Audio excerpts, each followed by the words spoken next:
Bonjour à tous et bienvenue. Aujourd'hui on se retrouve pour une nouvelle vidéo. Une nouvelle vidéo review de qu'est-ce qui s'est passé dans la semaine, voilà, depuis mon retour en France. Et voilà, du projet Exam Hunter avec les différentes informations que Watch a laissées. Pour ce nouvel épisode, désormais oui je suis de retour en France. Comme vous avez pu le constater lors de la dernière vidéo sur l'Exam Hunter et sur tout ce qui va se dérouler pendant cet examen. Donc je suis de retour en France et mon entraînement, honnêtement, je suis pas du tout satisfait. C'est-à-dire que j'ai un gros coup de mou, mais bon, ça pouvait se comprendre, on pouvait s'y attendre, dû notamment au décalage horaire. Même s'il n'était pas énorme, il était que de 6 heures, mais disons que ça a dû impacter un peu mes performances au début et après j'ai ressenti vraiment un coup de mou, surtout par rapport au fait d'aller à la salle, le trajet pour aller à la salle qui était de 20 minutes en bus. Et ça peut paraître rien du tout, mais quand t'avais la salle juste à côté de chez toi, je faisais des semaines où j'allais tout le temps à la salle. Donc pendant les 3 semaines, ouais, j'ai dû peut-être rater 2 jours de muscu. En République Dominicaine, là, écoutez, je badigeonne. Badigeonne? Non, pas du tout.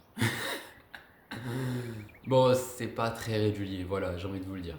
Ceci pour cela, lorsque j'ai présenté les épreuves dans ma dernière vidéo, j'avais des cernes, vous avez peut-être remarqué d'énormes cernes sur mon visage. C'est parce que j'étais fatigué, j'avais dormi 6 heures, j'arrivais pas à dormir convenablement, je m'étais couché à 2 heures du matin. Encore une fois, le décalage horaire, mais je tenais quand même à faire une vidéo. Et aussi, fait assez surprenant, mais plus trop surprenant pour moi, lorsque je rentre de voyage, je perds énormément de poids. Voilà. Là, je vous le dis tout de suite, j'ai perdu 2 kilos. C'est pas énorme, mais bon. C'est quand même bizarre, hein. Je me suis pas privé de manger, vous avez très bien pu le voir, et puis c'est comme ça chaque vacances. Je perds tout le temps 2 kilos. Après, je suis rentré avec une énorme chiasse. Bon, je sais pas si ça aide, mais à mon avis, l'énorme chiasse de kilos, ça a envoyé quand même, ça a envoyé.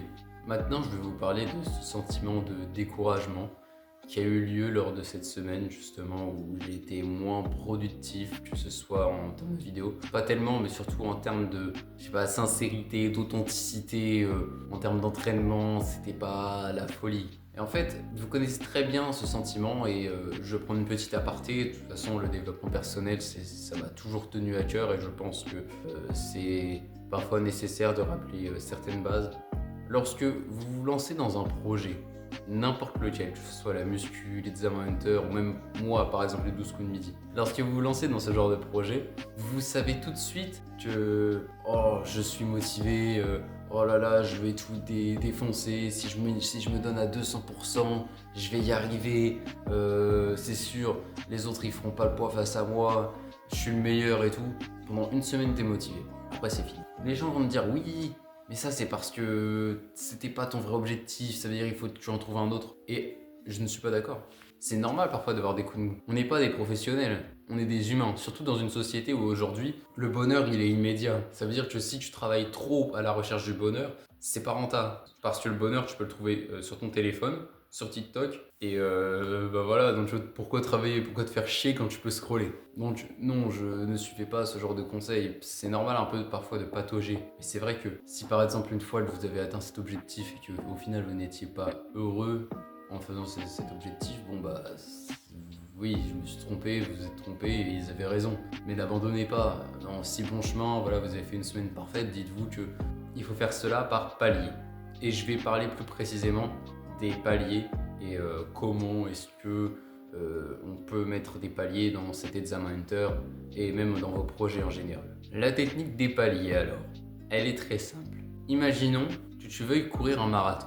Imaginons qu'une personne X veuille courir un marathon, mais qu'elle ne peut pas faire 5 km sans avoir un arrêt cardiaque et tout ça en le faisant en 1 heure. Bon, est-ce que vous pensez sincèrement que sa phase de préparation, sa phase d'accomplissement entre guillemets, ça va être faire un 5 km sans faire un arrêt cardiaque et ensuite passer au marathon? Bah non, évidemment, ça sera petit à petit avec justement des paliers où chaque semaine il va pouvoir se dépasser et voir ses progrès. C'est pour ça que lorsque vous commencez la muscu, on vous dit souvent prenez des photos de vos abdos, prenez des photos de votre corps pour voir la transformation parce que vous êtes déjà dans votre corps. Moi j'ai pas fait ça.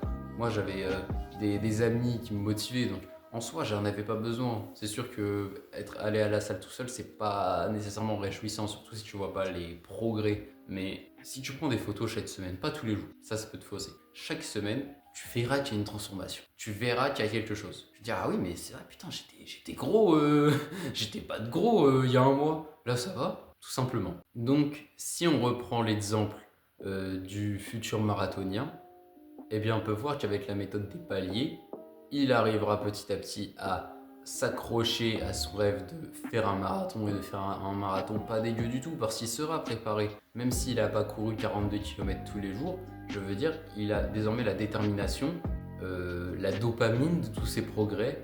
Comme on dit, l'androphétamine, ça ne se dit pas, l'adrénaline. Oui, l'adrénaline pendant la course, il aura de l'adrénaline. Il sera fier de lui. Et je pense que finalement, la victoire, il l'a déjà en lui. Ça veut dire que faire un marathon, c'était pas contraignant.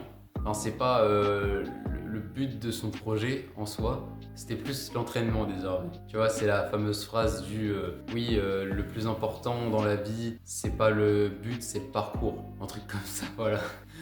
C'est ce qu'il faut, c'est les valeurs à inculquer, je pense. Parce que sinon, oui, le chemin sera très long et fastidieux. J'emploie des termes, mais l'intelligence quand même. L'intelligence. Et alors moi dans tout ça? Eh bien personnellement, pour me motiver à toujours me dépasser et notamment à suivre correctement le programme de cet Exam Hunter, j'ai décidé de faire des vidéos, comme je le fais actuellement, pour résumer mon parcours. Mais également, je vais en sortir d'autres et d'autres qui pourront aider plus de gens. Notamment, j'en ai une en préparation. On est déjà à la première semaine de ce défi. Il sortira dans un mois à peu près. Personne n'est au courant, j'en ai parlé à personne. Et ça pourra vous aider, j'en suis sûr. Concernant maintenant les nouvelles de Watch. Watch a notamment divulgué il y a une semaine le budget qui sera réuni pour l'Exam Hunter. 250 000 €. Honnêtement, je n'y crois pas. Et il a sorti justement une vidéo hier, donc mercredi 30 juillet, qui n'y croyait pas aussi et qui pensait que ça allait coûter plus. Enfin, qui pense que ça va coûter plus. Et je suis du même avis que lui. Alors il compte évidemment sur la visibilité et les sponsors. Il a notamment aussi dit qu'il y aurait un Exam Hunter tous les 2 ans. En tout cas, c'est son projet. Je trouve que c'est vraiment super parce qu'il y a beaucoup de mineurs qui le suivent, beaucoup de mineurs de 16-17 ans qui ne pourront malheureusement pas participer à l'épreuve de juillet 2026. J'ai 18 ans, je suis éligible. Donc moi j'ai pas de problème par rapport à ça. J'ai juste à être accepté par rapport à ma candidature et j'espère que ces vidéos feront percer justement. Le but c'est que grâce à ces vidéos, j'ai plus de visibilité pour être pris, je sais pas, dans n'importe quelle catégorie, je vais être pris, c'est tout, je veux juste aller à l'Exam Hunter. Tout simplement. C'est ça mon but, sinon je ferai pas non plus des vidéos. C'est gagnant-gagnant en fait. Faites-moi percer, je vous le rendrai bien, vous me verrez tout prêt, tout beau, tout musclé lors de l'événement. Enfin voilà, c'est la fin de la vidéo.